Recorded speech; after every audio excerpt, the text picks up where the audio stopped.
Welcome to Empowered by Iron, the podcast for female strength athletes by female strength athletes. We are your hosts, Kristen Lander from Fiercely Fueled Nutrition Coaching and Mary Morton, PhD candidate and weightlifter. Together, we are Empowered by Iron. Hey ladies, so before we get into today's episode, I just wanted to quickly remind you to go head over to Facebook and join our Facebook group page, Women in Strength Athlete Resource. This week, we're doing multiple Facebook Live events with some of the biggest athletes in both weightlifting and powerlifting. We've got Sarah Robles and Courtney Batchelor for weightlifting, and we have Stacy Bama Burr and Jen Thompson for powerlifting. Unfortunately, Raw Nationals is this week, so Jen Thompson will be pushed on to next week, so stay tuned for that. Don't forget to go and join the group, Women in Strength Athlete Resource. All right, guys, we're here today to talk to you about something. A few episodes ago, we actually talked about turning your setbacks into comebacks. And we want to take a little different take on that and talk about what happens if you can't come back. Yeah, so we got a comment on the Instagrams at Empowered by Iron, if you're not following us. We got a comment about this, this particular person commented saying, how do you deal with not being able to come back? So apparently this person got specific news that they may be able to compete in their sport anymore, and they're just not sure, like, what do I do? And so today we're going to talk about what Kristen and I would do and what, like, some of the tools that you could use to reassess your situation if this has happened to you or if it ever happens to you in the future. Right. So I think that a lot of people listening, and myself included, this idea brings about a lot of panic and anxiety. Oh yeah, that's pretty funny. As we were discussing this beforehand, like, I was saying what you guys will hear was what I would do in a little bit, but I was telling Kristen, and I could see her face almost turn purple, and her fists were clenched, and she was like, ah! Let's just say that Mary and I would handle this very differently. I could not do that. But anyway, so I think, yeah, so this person specifically is Olympic-style weightlifter, and she may not be able to do that anymore. We don't know exactly what that means. We don't know what news she got, but she may not be able to specifically compete or perform the Olympic lifts anymore. And so, yeah, it really is like, how do you process that, I think, is the biggest thing. So we talked a lot about in the turning your setbacks into comebacks, we talked a lot about how to physically come back from things, but how do you mentally move past something that you love? And so I think, like, Mary, tell us what you would do if this happened to you, because you had a very different take on it that I think involves a lot more mental processing than my take on it. So, yeah, we're very different when it comes to this. So I've done most of the fitness things. I got started in lots of cardio, and so now I hate cardio. I started doing CrossFit style workouts, and now I hate CrossFit. And then I started doing bodybuilding, and I now hate bodybuilding. In powerlifting, same thing. I don't hate powerlifting. You don't enjoy it as much. Yeah, it's just not my sport, and that's totally fine. And, you might find a pattern and say that, oh, so this is going to happen with Olympic lifting for you. But the other sports I never really enjoyed, but I did them to obtain some sort of physical look. So I was doing it for aesthetics rather than because I loved it. But Olympic weightlifting, I love so much. Like, I can't even begin to explain how much I love Olympic lifting. And you like it because it's a really, like, it's a powerful sport, and it's graceful, and it's like... It's a beautiful sport. Right. It's a beautiful sport, and it's a mental challenge for me rather than just a physical challenge. I mean, I'm out of breath, but it's a mental challenge for me. So if there ever came a time where I simply couldn't compete in my sport because something happened, if it was, I got in an accident or I found out I don't know, whatever it was, I couldn't compete, I don't think I would try to like reassess and go back into lifting. I think I would take my energy and go into something else. I've always wanted to start an animal rescue, and I'm young, and right now all my time is podcast work and lifting. So if I took lifting out of the equation, I imagine I would put it towards something like that. I would take myself out completely of the community, and I'd put myself in a different community. I don't love lifting heavy things enough to go and do something else. And Kristen will deal with it very differently, but I know for me, because if I don't have a certain plan in weightlifting, if I don't get a program from my coach, then I don't do anything. I will let my macros fall. I will just kind of hang out at home and do other projects. You fill your time with other things. What? You fill your time with other things. Yeah. So I think if this happens to you and you are going to just completely step away from any form of lifting, whether you're forced to or whether you decide to, I think that there's a huge mental process that has to occur. And so I think that a really good place to start with that is to sit down and either write or just think about, like, what did weightlifting mean to you? Was it an outlet for some sort of energy, like stress or nervousness or anxiety? So if it's an outlet for some sort of energy in your life, then what other activities can you do that might be a good outlet? Like, it doesn't have to be physical activity. I mean, you could do, are you interested maybe in painting or sewing or like crafts or like DIY projects around the house or maybe gardening? I don't know. There's a million different things that you can get like fully absorbed in that might be a really good outlet for that energy. Well, and that's not to say that I would like completely give up being physically fit. Like, I feel like that's important, but I wouldn't like want to go in and deadlift 300 pounds. I'd want to go in and like get my heart rate up and move around a little bit, and then that's it. Like maybe 30 minutes 3 times a week, because my other time is spent doing other things. In fact, I'd probably just buy weights and have them at my home and go for a walk and then do some dumbbell curls and some push-ups and call it good. Mm-hmm. Kristen's freaking out right now. I'm like really freaking out. This idea really makes me panic because I have a way that I would deal with it, which we can get to. Well, what would you do? Well, I love lifting weights. Like, it doesn't have to be Olympic weightlifting, which is what I primarily do right now. It could be, if I could find a way to do powerlifting, then I would do that. If I couldn't do that, then could I, do bodybuilding? Like, for me, lifting heavy is it's just who I am. It's been a part of me for 20 years. And so it's just what I love, and it's what I'm insanely passionate about, and it's what makes me really, really, really, really happy. And yeah, there's been times in my life when I can't do it, and I still, like, if lifting a 5-pound dumbbell was heavy to me at that moment, like, we're talking relative, heavy is a relative term, right?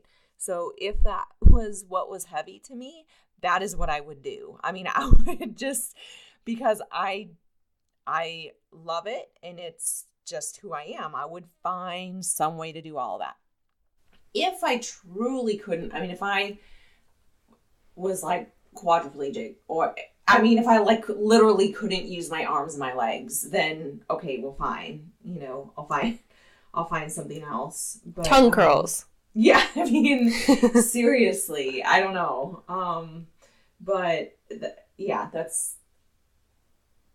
I totally get that you can move on though. And the thing is I've been in that situation where I was fully prepared to, I had to have surgery, and I was not sure when I came out on the other side if I would ever be able to lift weights ever again, at least with my upper body. Right. So would I ever be able to put a barbell over my head again, or even do bench press or push-ups or pull-ups? I mean, any upper body stuff. I was completely prepared to be able to walk away and say, you know what, I can't do this. And when I was trying to come back from that surgery, I had to go through this whole process. Was like, do I want to go through the pain of like breaking up all that scar tissue and rehab and all that? And like, absolutely. It's just who I am, and it's what I'm going to do. And so I personally would find a way to do it if I could. And I say that from experience. But it's not, I mean, you just have to figure out what does the sport that you're competing in, or even if you're not competing, that you're doing every day in the gym, what does it mean to you? And maybe it's just a source of pride in your life, that it's something that, that has empowered you and made you feel proud of yourself. And so there's plenty other ways that you can find that, that's non-lifting related. If it's something that you just want to, that make you feel like warm and fuzzy, volunteer at a, animal shelter, or be like Mary and start an animal rescue like she would do. Yeah, man. But I also think one thing that's been hard for me, in changing sport. So I've done bodybuilding style training a lot. I've done powerlifting style training. I did CrossFit. Was very immersed in CrossFit for a while, and now I'm a weightlifter. And so the community is different with each of those sports. And no matter what, the community is always super important. No matter what. I mean, I very much value the community that I had in every single one of those aspects of lifting. So, if it's, and that's something that's been really important in my life too, is the friendships that I make that through that way are some of the best friendships that I have. And so, if it's about the strength community, if that is one part of your sport that means a lot to you, you can still, even if you're physically unable to lift, you can still be a part of that community. You can, take a ref course and become a referee, volunteer at meets, help run meets. I mean, you can get really involved that way. You can still be really involved in the strength community, like online. You guys probably know by now that Empowered by Iron is on this mission to really help build up the strength community and unify the female strength community. And so you can be a part of that. I mean, you can really still help lift people up and be there for people. I will say, if it was me and I couldn't lift at all, if I couldn't do anything, I would feel like I would probably, this sounds terrible, I would probably have to walk away. It would be so painful for a period, like mentally painful for a period of time. I would probably have to completely walk away from it and have nothing to do with it. And if you have to do that, that's okay. I think everyone understands that. I would like to think that I could still support the community in a way, but.